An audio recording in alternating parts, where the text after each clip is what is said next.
प्रणाम है आप सभी का और स्वागत है आपका हमारे चैनल आत्म से अध्यात्म की ओर में। आज हम इस वीडियो के माध्यम से जानेंगे प्रथम स्कंद के 14वें अध्याय के विषय में। सतगुरु सतनाम आदि माता अलख निरंजन होवहु वांछित फल दुहक भंजन। ओम श्री गणेशाय नमः।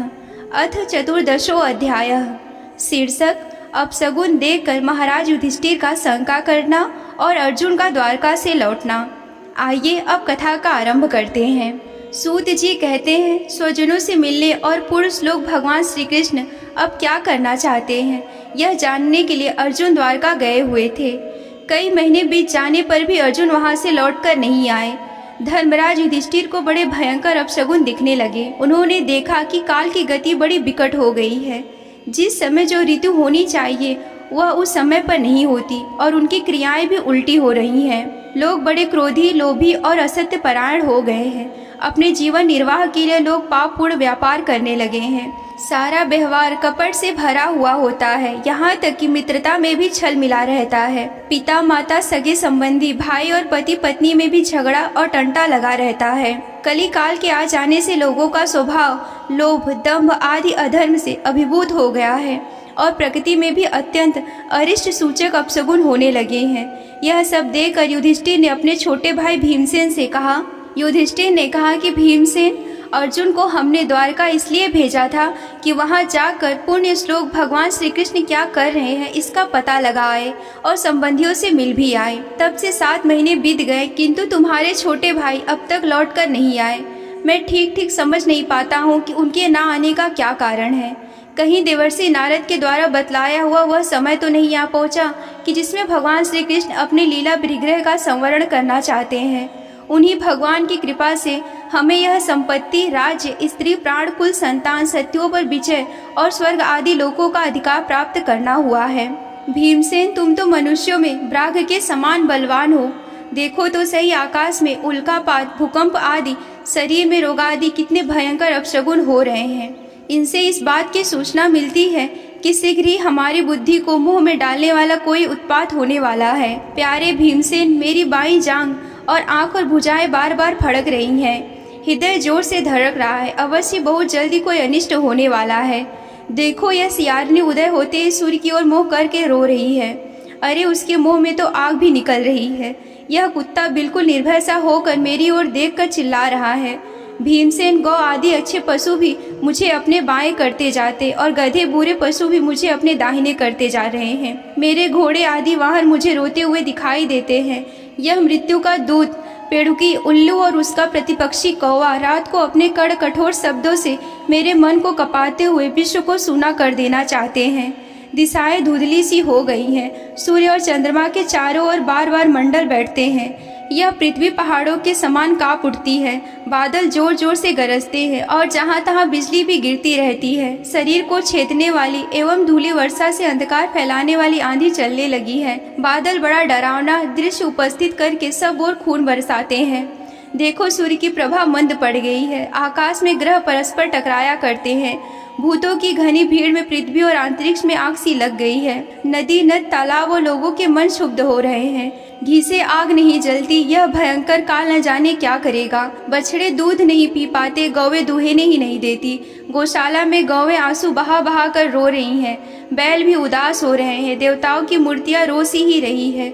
उनमें से पसीना चूने लगता है और वे हिलती डुलती भी नजर आती हैं। भाई, ये देश, गांव, शहर, बगीचे, खाने और आश्रम श्रीहीन और आनंद रहित हो गए हैं। पता नहीं ये हमारे किस दुख की सूचनाएं दे रहे हैं। इन बड़े बड़े उत्पातों को देखकर मैं तो ऐसा समझता हूँ कि निश्चय ही यह सब भाग्यहीनता भूमि भगवान के उन चरण कमलों से जिनके ध्वजा, वज्र, अशुंकादि विलक्षण चिन्ह और किसी में भी कहीं नहीं है। सब कुछ रहित सा हो गया है। शौनक जी, राजा युधिष्ठिर ने इन भयंकर उत्पातों को देखकर मन ही मन चिंतित हो रहे थे कि द्वारका से अर्जुन लौट कर आ गए। युधिष्ठिर ने देखा कि अर्जुन इतने आतुर हो रहे हैं जितने पहले कभी नहीं होते थे।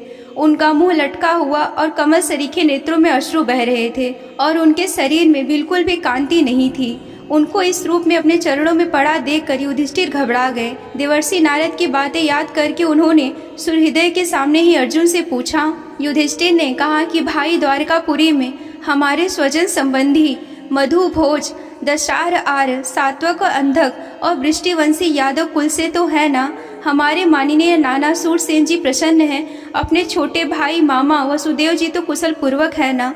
उनकी पत्नियां हमारी मामी देवकी और सातों बहनें अपने पुत्रों और भाइयों के साथ आनंद से तो है ना। जिनका पुत्र कंस बड़ा ही दुष्ट था, वे राजा उग्रसेन अपने छोटे भाई देव के साथ जीवित तो है ना।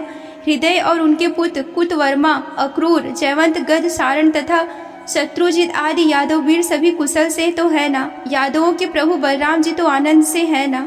ऋषि वंश के सर्वश्रेष्ठ महारथी प्रद्युम्न सुख से तो है ना। युद्ध में बड़ी फुर्ती दिखलाने वाले भगवान अनिरुद्ध आनंद से तो है ना।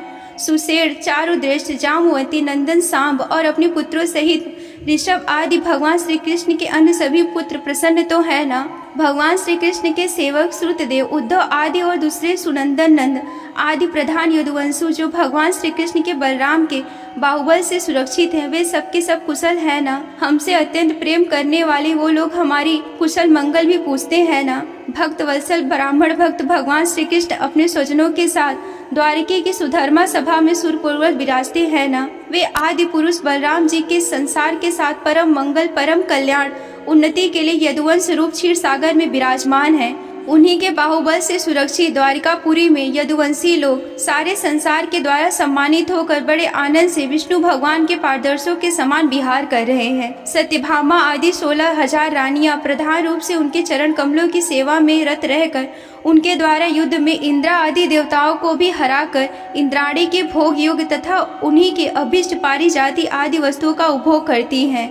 यदुवंशी वीर श्री कृष्ण के बाहुदंड के प्रभाव से सुरक्षित रहकर निर्भय रहते हैं और बलपूर्वक लाई हुई बड़े बड़े देवताओं के बैठने योग्य सुधर्मा सभा को अपने चरणों से आक्रांत करते हैं। भाई अर्जुन, यह भी बताओ कि तुम स्वयं तो कुशल से हो ना। कहीं तुम्हारे सम्मान में तो कभी भी किसी प्रकार की कमी तो नहीं हुई? किसी ने तुम्हारा अपमान तो नहीं कर दिया? कहीं किसी ने दुर्भाग्यपूर्ण अमंगल शब्द आदि के द्वारा तुम्हारे चित्त को तो नहीं दुखाया? किसी आशा से तुम्हारे पास आए हुए याचकों को उनकी मांगी हुई वस्तु अथवा अपनी ओर से कुछ देने की प्रतिज्ञा करके भी तुम तो नहीं दे सके? तुम सदा शरणागतों की रक्षा करते आए हो। कहीं किसी ब्राह्मण, बालक, गौ, बूढ़े, रोगी, अबला तथा किसी भी प्राणी को जो तुम्हारी शरण में आया हो, तुमने उसका त्याग तो नहीं कर दिया? कहीं तुमने अगम्या ऋषि से समागम तो नहीं किया अथवा गमन करने योग्य स्त्री के साथ असत्कार पूर्वक समागम तो नहीं किया? कहीं मार्ग में अपने छोटे अथवा 12 बरी बालाओं से हार तो नहीं गए? अथवा भोजन कराने योग्य बालक और बूढ़ों को छोड़कर तुमने अकेले ही तो भोजन नहीं कर लिया? मेरा विश्वास है कि तुमने ऐसा कोई निंदित काम तो नहीं किया होगा जो तुम्हारे योग्य ना हो ना हो अपने परम प्रियतम अभिघ्न हृदय परम सुहृद भगवान श्री कृष्ण से तुम रहित हो गए हो। इसी से अपने आप को शून्य मान रहे हो। इसके सिवाय दूसरा कोई कारण हो ही नहीं सकता जिससे तुमको इतनी मानसिक पीड़ाएं हो रही हैं। यहीं पर श्रीमद् भागवत पुराण के प्रथम स्कंद का 14वां अध्याय समाप्त होता है। अगर आप श्रीमद् भागवत पुराण की कथा में रुचि रखते हैं और यूं ही विस्तार पूर्वक वर्णन सुनना भी चाहते हैं तो हमारे चैनल आत्म से अध्यात्म की ओर को सब्सक्राइब कर लीजिए। आज के वीडियो में बस इतना ही। मिलते हैं अगले वीडियो में। तब तक के लिए आप सभी को जय आदि शक्ति भोलेनाथ जी। हर हर महादेव।